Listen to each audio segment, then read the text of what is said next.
Mr. Brookhauser, and then Lynn Mack.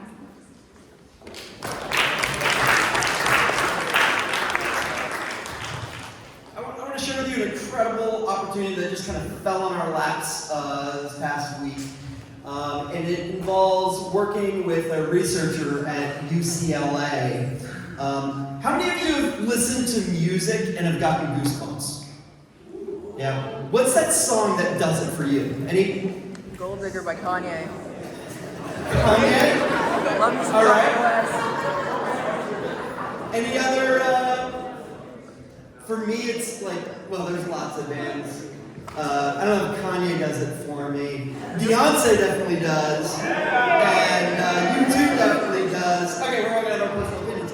But one thing that hasn't happened is we haven't measured, the world has not measured how music can affect our skin and how that affects our emotion. And there's a scientist at UCLA who would like us to help them measure that. In order to do that, we need to help them make a device that will do that. And we all have the capacity to do that. What they're asking for us to do is to create a goosebump detector using a Raspberry Pi. I know many of you in the audience already know what a Raspberry Pi is. 3D printing the case, and then including an LED light with a camera that can actually see people get goosebumps. There's the Raspberry Pi.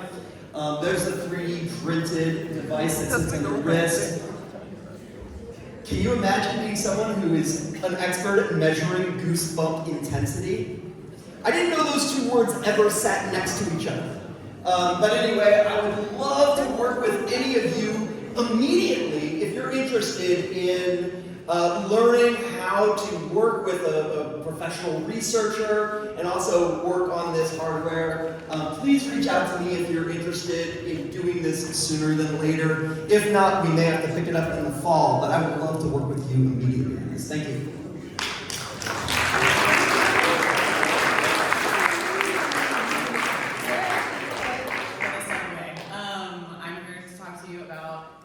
Last cafe night of the year, this Friday. This Friday, 6 to 8. You can get goosebumps in real time. To some of the original and then also just shared work from people that other artists, things like that. So you can share your own music, poetry, prose, art. We have people hold up their art pieces and talk about their process and their inspiration. You can also just share the work of others that inspires you. It's a really great night. It always turns out well, and we also always have little snacks and things like that for you too. So hope to see you there, 6 to 8, library, Friday, and I'll talk to you again on Thursday about it. Just remember. Thanks.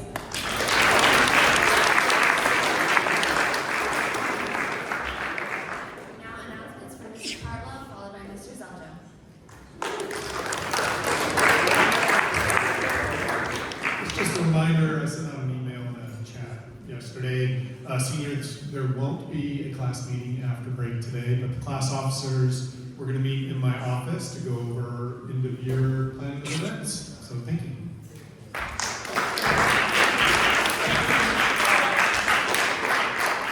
Actually, speaking of class meetings and class officers, so can we go through? So 12th grade is class officers. 11th grade, Mr. J?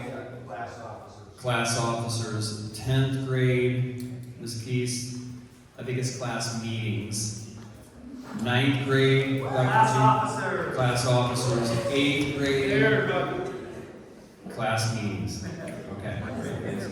And hey, speaking of, Ms. Keese? So for class meetings for 10th grade, okay.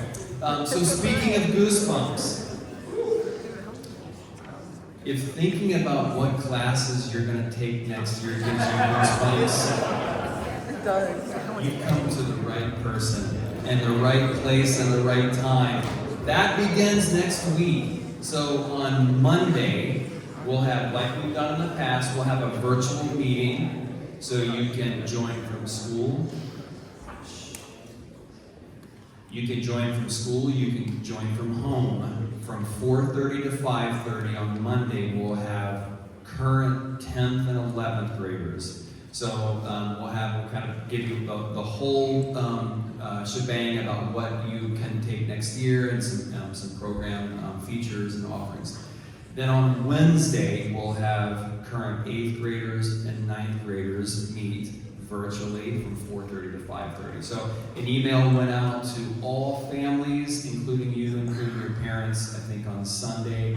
An email went out from me to all students this morning. There's a Google Meet link for each of those. I'll send reminders, but that's next week. Okay? Great, thanks.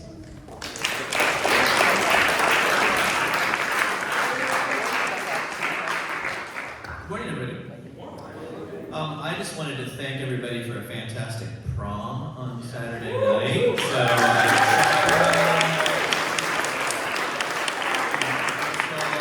everyone that helped with that, they all deserve another round of applause for a fantastic prom.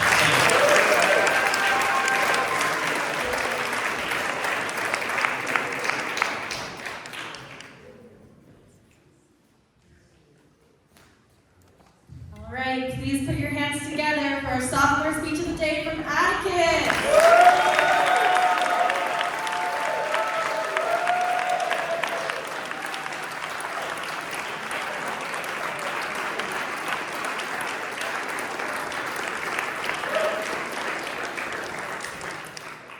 Have you ever discovered something that made everyday hours work feel more exciting and worthwhile? This is exactly what hockey did for me. I was 5 years old when my family was moving from the middle of nowhere, New Mexico to beautiful Monterey. I was looking forward to the influx of opportunities because there's not much to do in a small town, New Mexico. The only sport that was offered in my hometown was soccer. I tried playing soccer and I sat on the bench for half the game and then went out and almost immediately got hit in the face with the ball. This was the last time I was ever going out into soccer field again. My aunt and uncle were also moving from New Mexico to California at the same time. During those long car rides, I had the opportunity to talk to my uncle, and he told me about a sport he played called hockey. I had never heard of anything like that, but my young brain was immediately awed by the idea of strapping blades on your feet and standing in frozen water and trying to get a small piece of rubber into a net. This sounds so much more exciting than soccer. So my parents bought me a hockey stick, and I started trying to learn how to shoot and stick on the puck. Around a year later, when my birthday came around, I was opening a present, and it was a brand new pair of roller skates. Roller hockey is different from ice hockey in the sense it's played on a surface made of plastic tiles rather than a sheet of ice. This is more convenient because you can learn how to play and practice daily without having to travel to an ice rink. I was going to learn how to play roller hockey. So I immediately put the skates on and went out to my driveway. The second I tried standing up, I fell. Not the best start, but then I realized it wasn't entirely my fault because my uncle put the skates together wrong, so even if I did know how to skate, there was no way I could have stood up. This was the beginning of my obsession with hockey, which is still going on today. Hockey has given me something to do as I put all my time and effort into self-development and getting better at the sport I love. By training daily and taking lessons to improve my skills, I enjoy the act of pushing myself and seeing the results of my hard work. I started playing travel hockey 3 years after I first laced up the skates. That was a major accomplishment because it usually takes a long time to advance from the recreational leagues to travel. As with everything, hockey too has its ups and downs. One of the biggest downs was in 2017 on the fateful Friday night. My brother was playing a junior high school hockey game. Nothing seemed unusual about the game, and it was then my brother took a pretty normal fall. I didn't think anything of it until the largest player on the team also happened to fall. His landing spot was right on my brother's leg. He was not able to play for over 8 months. This had a very negative effect on me because one of the main reasons I enjoyed hockey so much at that time was because it gave me a chance to spend time with my brother. One of the high points of my hockey career was more recent. It came during the spring season of last year's high school hockey. I set the record for the rink where I played for most goals in one season. I scored 31 goals in 8 games. This was an accomplishment I'll never forget.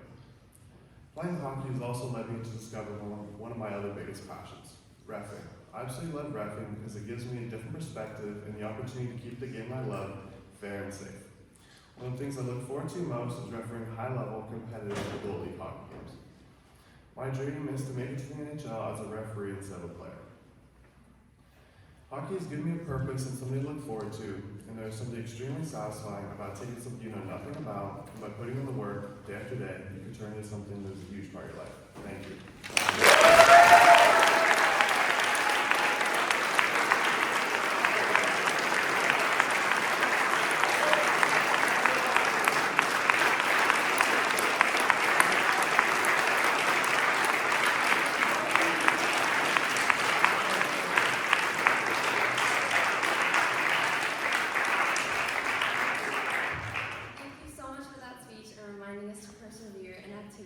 love.